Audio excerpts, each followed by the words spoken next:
Hello, everyone. Welcome to my channel. The tension in Genoa City reaches a breaking point when Billy Abbott's obsession with proving that John Abbott's final wishes were manipulated sends him down a path that even Lily Winters can no longer defend, and what begins as another bitter fight over family legacy, Chancellor Industries, and the Abbott name suddenly becomes a police matter that leaves Billy staring at a pair of handcuffs while Lily struggles with the realization that she may have just destroyed whatever trust remained. Between them, Billy has spent days convincing himself that he is finally on the verge of proving what he has suspected all along, that somewhere in John Abbott's old estate records, private correspondence, and legal documents is evidence that could completely change the balance of power between the Abbotts and the people now controlling assets Billy believes should have remained connected to his father's legacy. To Billy, this is not simply about money. It is not even entirely about business. It is about John. Every document Billy studies seems to awaken an old wound. Every signature reminds him of a father whose approval he spent much of his life chasing, and every person who tells him to stop only makes Billy more determined to continue. Jack has already warned his brother that grief and ambition are becoming dangerously mixed, but Billy refuses to hear it. In Billy's mind, Jack has spent years deciding which Abbott battles are worth fighting and which family secrets should remain buried. Billy has no intention of allowing his older brother to make that decision again. When Billy discovers a reference to a second version of John Abbott's will, one that was allegedly prepared shortly before John's death but never entered into the official estate file, he becomes convinced he has found the breakthrough he needs. The document itself is missing, but Billy locates correspondence between an old attorney and a former Abbott financial advisor suggesting that John had reconsidered the distribution of certain business interests. The language is vague enough to create questions, but powerful enough to fuel Billy's suspicions. One passage appears to suggest that John wanted his children to retain influence over specific corporate holdings that later moved outside the Abbott family's control. Billy immediately connects that language to his current fight over Chancellor, telling himself that this is proof John wanted the Abbott family protected. Jack is far more cautious. When Billy storms into the Abbott mansion with photocopies spread across the living room table, Jack reads them twice before looking at his brother with concern rather than excitement. "Billy, this doesn't prove what you think it proves," Jack tells him. Billy laughs bitterly and asks whether Jack is afraid of the truth. Ashley, standing nearby, admits the documents are interesting, but even she warns Billy that he cannot treat speculation like a legal verdict. Billy refuses to back down. He claims someone deliberately buried the second will and insists that if the original can be found, everything changes. Jack tells him that accusing people of tampering with their father's estate without evidence is reckless, but Billy shoots back that Jack has always been too willing to protect the Abbott image. Their argument becomes increasingly personal, with Billy accusing Jack of acting as though he alone inherited John's moral authority. Jack fires back that Billy's problem is not that people underestimate him. It is that he keeps turning every legitimate concern into an excuse to cross another line. Billy storms out, more convinced than ever that Jack is hiding something. Lily becomes the next person Billy turns to, and at first she listens. Despite everything they have been through, Lily understands Billy in a way few people do. She recognizes the look in his eyes when he believes he has found a mission capable of redeeming all his past failures. She also knows that those missions often become dangerous because Billy stops seeing limits once he decides the outcome will justify the risk. Billy explains that an old storage facility connected to John Abbott's former attorney may contain archived estate files that were never digitized. Lily asks the obvious question, does Billy have permission to access them? Billy avoids the answer. He says he has spoken to someone who knows where everything is, and insists he only needs a few hours to determine whether the missing will exists. Lily immediately realizes what he is planning. "Billy, tell me you are not thinking about going into a private archive without authorization," she says. Billy tells her not to make this sound criminal. In his mind, these are his father's records and his family's history. Lily reminds him that ownership does not work according to emotional attachment. Billy grows irritated and accuses her of siding with Jack. That accusation hurts Lily because she has spent years trying to stop Billy from destroying himself without treating him like a child. She tells him she is not choosing Jack. She is choosing reality. Billy walks away, but his silence tells Lily he has already made up his mind. Later that night, Billy enters the storage building using an access code given to him by a retired employee who believed Billy had authorization. Once inside, he finds rows of boxes filled with decades-old legal files, correspondence, financial records, and estate documents. At first, Billy feels almost foolish. The boxes are dusty, poorly labeled, and seemingly endless. Then he finds one marked with John Abbott's name. His hands actually shake as he opens it. Inside are copies of trust agreements, tax records, handwritten notes, and several sealed envelopes. Billy finds a memorandum referring to revised testamentary instructions, and his heart starts pounding. The actual signed will is still nowhere to be found, but another document references a meeting between John and his attorney only weeks before a version of the will was finalized. Billy photographs everything. He then notices a locked cabinet against the far wall. The label on one drawer contains the name of the law firm that represented John. Billy knows he should stop. For a few seconds, he even hears Lily's warning in his head. But then he tells himself that the truth could be inches away. Billy forces the drawer open. He discovers a folder containing correspondence that was never meant to leave the legal archive. One letter suggests there had been disagreement over whether John's proposed changes were valid because his health had declined during the period in question. Another contains a handwritten note questioning whether John truly intended to sign the revised papers. Billy sees these doubts not as a reason to slow down, but as proof that someone had a motive to keep the revised will hidden. He removes several documents, telling himself he will return them once copies are made. What Billy does not know is that the facility's security system has recorded his entry and the forced cabinet.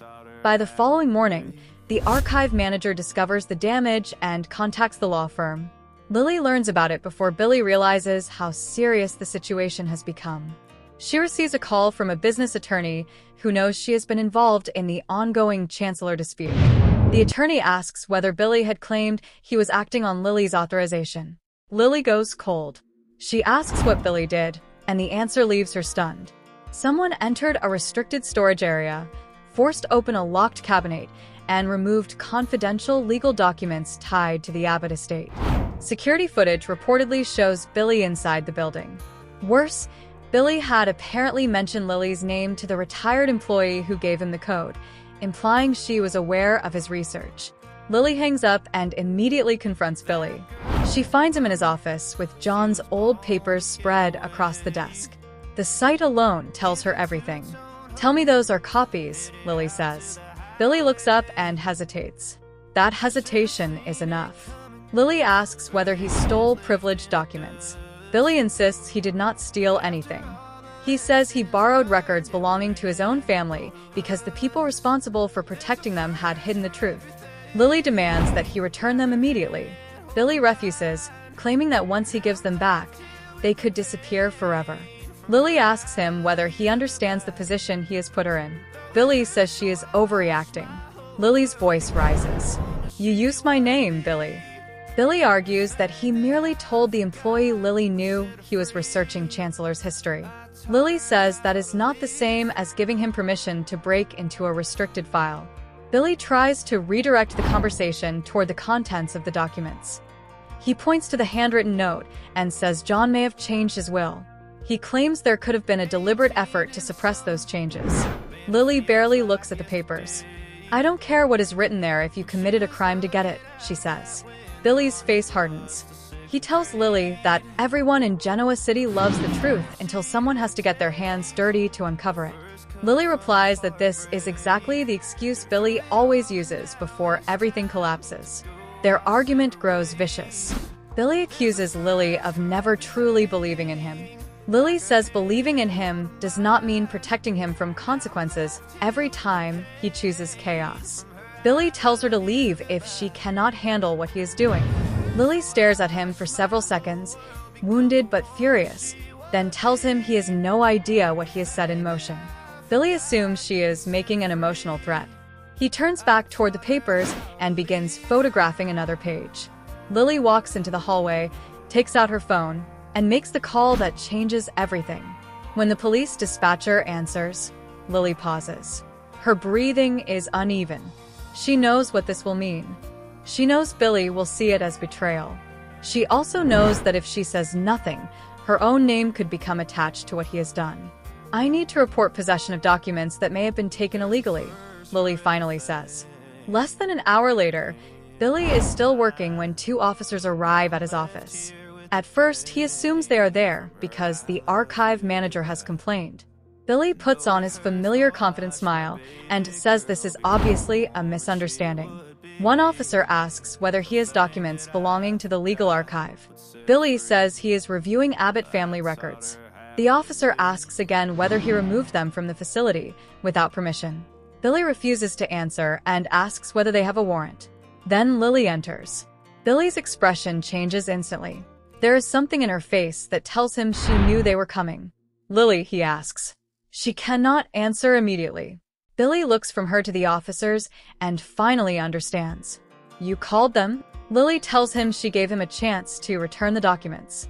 Billy laughs once, but there is no humor in it. "You called the cops on me." Lily says she could not allow him to drag her, Chancellor, or anyone else into this. Billy asks whether this is revenge, because he refused to listen to her. Lily says it has nothing to do with revenge. One officer tells Billy they need him to step away from the desk. Billy becomes defensive, arguing that the papers relate directly to the Abbott estate and may contain evidence of fraud. The officers tell him that question can be investigated later. For now, the issue is how he obtained the documents. Billy reaches toward one of the folders, and an officer immediately tells him to keep his hands visible. The atmosphere changes. Lily's anger turns to fear as she realizes how quickly this is becoming real. Billy looks at her again, silently asking whether she is really going to stand there and let this happen. Lily's eyes fill with tears, but she does not interfere. When the officer places Billy under arrest pending investigation into unlawful entry, property damage, and removal of confidential records, Billy's shock finally breaks through his anger. "You did this," he says to Lily. She whispers that he did it to himself, but the words hurt her almost as much as they hurt him. As Billy is let out, employees gather in the hallway, stunned to see an Abbott being escorted away. Within minutes, the news spreads across Genoa City. Jack receives a call and rushes to the police station, furious and terrified in equal measure. Ashley follows, demanding to know what evidence the police actually have. Jack immediately wants to arrange Billy's release, but when he learns that confidential estate documents were found in Billy's possession, his anger deepens. Billy expects Jack to defend him. Instead, Jack tells him through the interview room glass that this is precisely what he warned him about. Billy explodes, accusing Jack of being more concerned about embarrassment than their father's final wishes. Jack says John would be horrified to see Billy using his name to justify reckless behavior. Billy fires back that Jack has no right to speak for John. Ashley intervenes before the argument becomes worse, but she too is shaken by what Billy has done. What neither Jack nor Ashley is prepared for is Billy's next claim. One of the documents he found suggests John's final will may not have reflected his true intentions. Jack's expression changes for only a moment, but Billy notices. "You know something," Billy says. Jack denies it. Billy insists that he saw Jack's face. Jack says the issue is not what might exist in some forgotten archive. It is that Billy illegally took documents he had no right to possess. Billy becomes convinced Jack is hiding knowledge about the disputed will. Meanwhile, Lily returns to Chancellor and faces another storm. Kane hears that she called the police and asks whether she understands the consequences. Lily tells him Billy crossed a legal line and tried to pull her into it. Kane says he understands why she protected herself, but he warns that Billy will never forgive her. Lily replies that Billy's forgiveness is not the issue. Yet the moment Kane walks away, Lily sits alone and breaks down. She remembers Billy's face when the handcuffs were placed on him. She remembers all the times she saw the good in him when everyone else expected disaster. For the first time, she wonders whether she has finally become one of those people in Billy's mind, the people he believes abandoned him when he needed them most. At the police station, Billy's situation becomes even more complicated when the archive's attorney reports that one document is missing from the material recovered from Billy's office. Billy insists he took only what the police found. The attorney says an inventory shows a sealed envelope was removed from the cabinet. Billy remembers seeing several envelopes but swears he never opened or took one. Suddenly, the possibility emerges that someone else had accessed the cabinet before Billy arrived, or that someone is using Billy's reckless break-in to conceal a much larger secret. Billy immediately seizes on this. He tells Jack that the missing envelope could contain the revised will. Jack tells him not to turn another coincidence into a conspiracy. But Ashley is less certain. She quietly asks Jack whether he remembers John discussing changes to his estate near the end of his life. Jack becomes uncomfortable. After a long silence, he admits John once mentioned wanting to correct an imbalance among his children, but Jack always assumed it referred to personal property. Billy overhears enough of this conversation to become furious. "You knew he was thinking about changing the will," Billy says. Jack insists he knew nothing about a second signed document. Billy accuses him of deliberately keeping quiet because any revision could threaten Jack's status within the family. Jack nearly walks out. Ashley demands that both brothers stop turning John's memory into a weapon. The real bombshell comes when Jill arrives. Billy is stunned to see her, and Lily, who has also come to the station to give a formal statement, freezes when Jill walks past her without a word. Jill asks to speak privately with Billy. Once they are alone, she tells him she heard about the archive and asks exactly what he found. Billy describes the memorandum referring to revised testamentary instructions. Jill's face changes. Billy notices. He asks whether she knows about it. Jill initially refuses to answer, but Billy pushes harder. Finally, Jill admits that years ago, John once told her he was reconsidering how certain holdings should be handled because he feared his children's rivalries would destroy what he had built. Billy asks whether John created another will. Jill says she does not know, but then adds something more disturbing. She remembers John telling her that he had written a private letter to be opened only if the Abbott children ever challenged the estate settlement. Billy immediately asks where the letter is. Jill says she assumed it remained with John's attorney. Billy realizes that could be the missing sealed envelope. Suddenly, his arrest is no longer the biggest mystery. If someone removed John's private letter before the police searched Billy's office, then another person knows about the disputed documents and desperately wants to control what they reveal. Billy tells Jill he believes he was set up to take the blame for the missing envelope. Jill tells him that does not erase what he actually did. Billy says he understands that, but insists someone exploited his mistake. Lily overhears part of this and begins questioning her own certainty. She still knows Billy entered the archive without permission, but if evidence was removed separately, the situation may be far more complicated than she thought. Billy is eventually released pending further investigation, but the damage between him and Lily is immediate. Outside the station, cameras are already waiting. Billy ignores reporters and walks directly toward Lily. She tries to explain that she never expected him to be arrested so quickly. Billy tells her that is a lie she is telling herself to feel better. "You called the police, Lily. What did you think they were going to do? Give me a lecture." Lily says she thought he would return the documents and cooperate. Billy says she could have given him one more chance. Lily says she had given him chance after chance. Billy responds that this time, he may actually have uncovered something real, and instead of standing beside him, she handed his enemies the perfect opportunity to discredit him.